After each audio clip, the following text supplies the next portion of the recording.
자, 바로 본론으로 들어가 보겠습니다. 오늘 우리가 파헤쳐볼 주제 진짜 흥미롭거든요. 바로 신앙, 부, 그리고 우리 삶에 불쑥불쑥 찾아오는 예상치 못한 시련이 교차하는 아주 독특한 지점입니다. 오늘 살펴볼 자료들이 돈과 믿음의 관계를 대체 어떻게 해석하고 있는지 같이 한번 딥다이브해 보시죠. 여러분 살면서 혹시 이런 답답함 느껴보신 적 없으신가요? 아니 내가 진짜 뼈 빠지게 일해서 돈을 모으는데 왜 내 통장 잔고는 밑 빠진 독처럼 계속 줄어들기만 하지? 맞아요. 오늘 우리가 분석할 문헌들은 바로 이 보편적이고 또 엄청 좌절감 드는 질문에서 출발합니다. 누구나 한 번쯤 겪어봤을 이 현실적인 딜레마를 신학적인 관점에서는 과연 어떻게 풀어나갈까요? 집중해서 들어보시면 꽤 흥미로운 사실을 발견하실 수 있을 겁니다. 자료들에서는 이 현상을 아주 직관적인 단어로 정의합니다. 바로 새는 구멍인데요.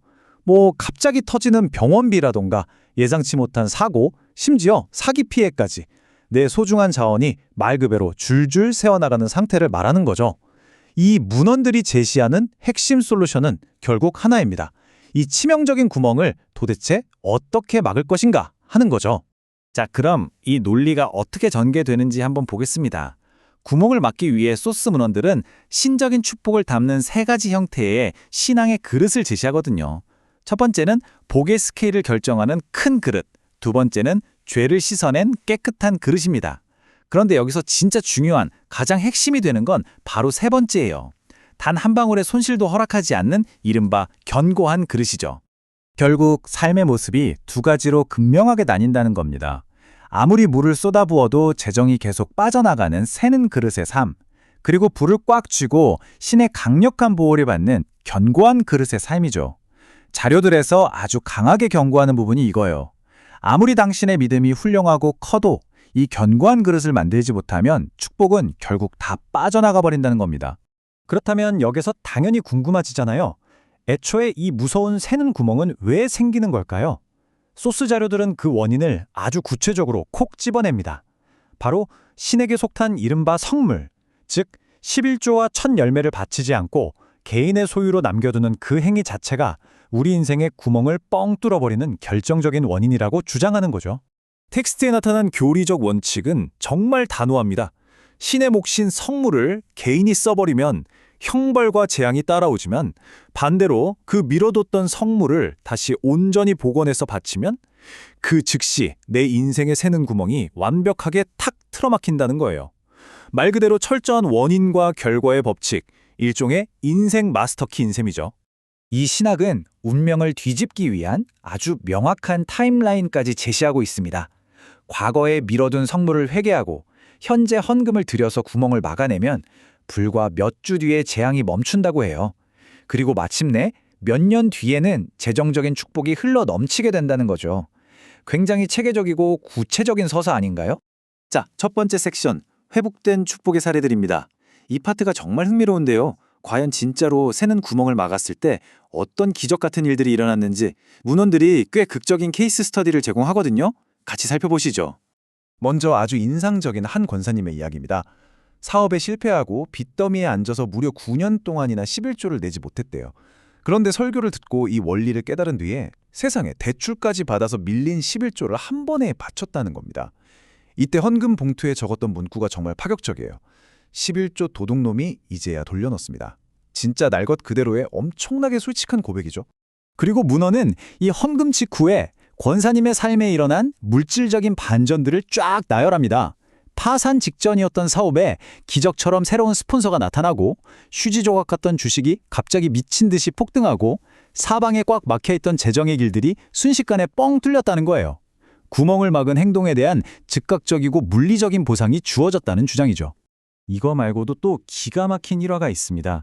1980년대 현대자동차에 갓 입사했던 한 직원의 사례인데요. 이분이 당시 자기 첫 월급 무려 전액인 58만 원에 고스란히 첫 열매로 바쳤다고 합니다. 교통비가 없어서 매일 걸어 다녀야 했을 정도로 팍팍한 상황이었는데도 철저하게 구별해서 바쳤다는 거예요. 그리고 이 희생적인 일화는 나중에 상상 초월의 결과로 이어집니다. 과연 어떻게 됐을까요? 얼마 뒤에 이 직원이 3개국이 수백억을 들여서 만든 자동차 부품 기술 문서를 번역하게 되는데요. 거기서 아주 치명적인 핵심 기술 오류를 발견해냅니다. 이 공로로 회사는 천문학적인 비용을 아꼈고요. 무려 정주영 회장으로부터 당시 금액으로 3천만 원이라는 어마어마한 포상금을 받게 됩니다. 58만 원의 첫 열매가 3천만 원의 축복으로 돌아온 자료에서 가장 극적으로 강조하는 사례 중 하나죠. 자, 여기까지 듣다 보면 이런 현실적인 의문이 하나 생기실 거예요. 아니, 수십 년 동안 헌금을 미뤄왔거나 상황이 너무 복잡해서 과거의 금액을 도저히 계산할 수조차 없다면 그땐 대체 어떻게 해야 하지? 사실 이 교리를 따르려는 많은 신자들이 실제로 부딪히는 아주 압도적이고 현실적인 딜레마거든요.